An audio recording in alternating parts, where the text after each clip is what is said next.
മിഥുൻ വിജയകുമാർ, രാഹുൽ പറയൂ. പെട്ടെന്ന് ഒരു വരി കൂടി.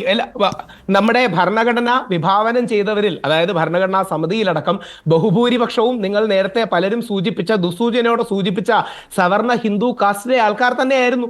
എല്ലാ ജനവിഭാഗങ്ങളുടെയും നന്മയ്ക്കും പിന്നോക്ക വിഭാഗങ്ങളുടെ ഉന്നമനത്തിനും ഒക്കെ ഈ പ്രയത്നിച്ചതും മറ്റും ഞാൻ അടക്കമുള്ള ആൾക്കാർ ജനിച്ച വിഭാഗത്തിൽപ്പെടുന്ന ആൾക്കാരാണ്. മഹാനായ ബാബാ സാഹേബ് അംബേദ്കറിനെ അടക്കം ഭരണഘടനാ സമിതിയുടെ ചെയർമാനായി മുമ്പോട്ട് കൊണ്ടുവന്നത് ഗാന്ധിജിയുടെ പ്രപ്പോസലിൽ നെഹ്റു എന്ന് പറയുന്ന സോക്കോൾഡ് പുരോഗമനവാദിയായ ബ്രാഹ്മണനായിരുന്നു. അപ്പൊ ഈ സമൂഹം ചെയ്ത ത്യാഗങ്ങളോ നന്മകളോ ഒന്നും കാണാതെ ഈ സമൂഹത്തിൽ പെടുന്നവരെല്ലാം മോശമാണെന്ന് പറയുന്നതിൽ ഇപ്പോൾ നമ്മൾ ഇന്നേക്ക് എത്തിയിരിക്കുന്നത്. ആ കാലം മുതൽ ഈ കാലം വരെ ഗോത്രവിഭാഗത്തിന്റെ കാര്യത്തിൽ മാറ്റം ഉണ്ടായിട്ടില്ല എന്നതിന്റെ അർത്ഥം എന്താണ്? ഉന്നത കുലജാതരത്തി നന്നാക്കാം എന്ന് പറയുന്നതിൽ പിന്നെ അർത്ഥം എന്താണ്? അവരാണല്ലോ ഭരിച്ചിരുന്നത്. താങ്കൾ ഈ പറയുന്ന ഉന്നത കുലജാതരാണല്ലോ ഭരിച്ചിരുന്നത്. ഇല്ലല്ല, ആ ഉന്നത കുലജാതൻ എന്ന വാക്ക് ശരിയല്ലാത്തോണ്ട് ഞാൻ ഉപയോഗിക്കുന്നില്ല. വാക്ക് സുരേഷ് ഗോപി ഉപയോഗിച്ചു എന്നതുകൊണ്ടാണല്ലോ നമ്മൾ ചർച്ച ചെയ്യുന്നത്. ആയിക്കോട്ടെ. പക്ഷെ സവർണ ഹിന്ദു സമൂഹത്തിലുള്ള ആൾക്കാർ തന്നെയല്ലേ കഴിഞ്ഞ നൂറ്റാണ്ടിൽ ഈ റിഫോമിനെല്ലാം മുൻകൈ എടുത്തത്? റിഫോംസ് മാത്രമല്ല, മോശം ഭരണത്തിലും ഉന്നത കുലജാതർ എന്ന് പറയുന്ന വിഭാഗം തന്നെയാണ് ഇവിടെ ഭരിച്ചിട്ടുള്ളത്. ഇവിടെ മോശം ഭരണം ഉണ്ടാകുമ്പോഴും.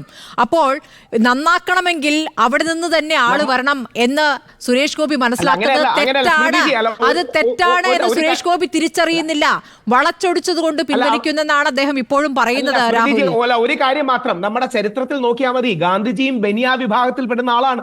നമ്മുടെ സമൂഹത്തിൽ മുമ്പോട്ട് വരികയും എല്ലാ വിഭാഗങ്ങളുടെയും ന്യായത്തിനും നീതിക്കും വേണ്ടി പോരാടിയ കേരളത്തിലെ അടക്കമുള്ള നമ്മളിവിടെ ഗാന്ധിക്കെതിരായ ഒരു ചർച്ചയല്ല, നമ്മളിവിടെ ജാതി തിരിച്ചുള്ള ചർച്ചയ്ക്കല്ല.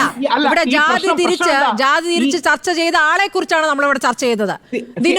അവിടെയാണ് നേരത്തെ ഒരു സെക്കൻഡ്, അവിടെയാണ് നേരത്തെ നമ്മുടെ സണ്ണി കബിക്കാട് സാർ അടക്കം പറഞ്ഞു ബ്രാഹ്മണ വിരോധത്തിന്റെ പേരിൽ ബ്രാഹ്മണർക്ക് മുൻപിൽ ഓച്ചാനിച്ച് നിൽക്കുകയാണ്. ഒരിക്കലുമല്ല. ഈ ജാതികൾ തമ്മിലുള്ള വിരോധം ഇല്ലാതാക്കാനും സാമുദായിക സന്തുലനം ഉണ്ടാക്കാനും സമവായം ഉണ്ടാക്കാനും അല്ലേ നമ്മൾ നോക്കേണ്ടത്. ഇതിനു വേണ്ടി മുന്നോട്ടിറങ്ങിയത് ബഹുഭൂരിപക്ഷവും ഹിന്ദു സമൂഹത്തിലെ മുന്നോക്കം നിൽക്കുന്ന വിഭാഗങ്ങളല്ലേ. അവരുടെ കോൺട്രിബ്യൂഷൻ ഒന്നും കാണാതിരിക്കാൻ കഴിയാൻ പറ്റുമോ?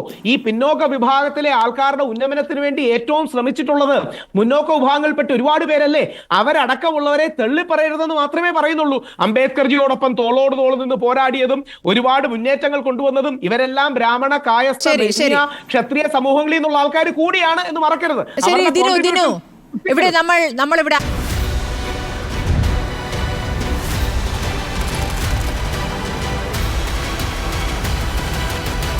ഡിബേറ്റ് വിത്ത് സ്മൃതി പരുത്തിക്കാട്.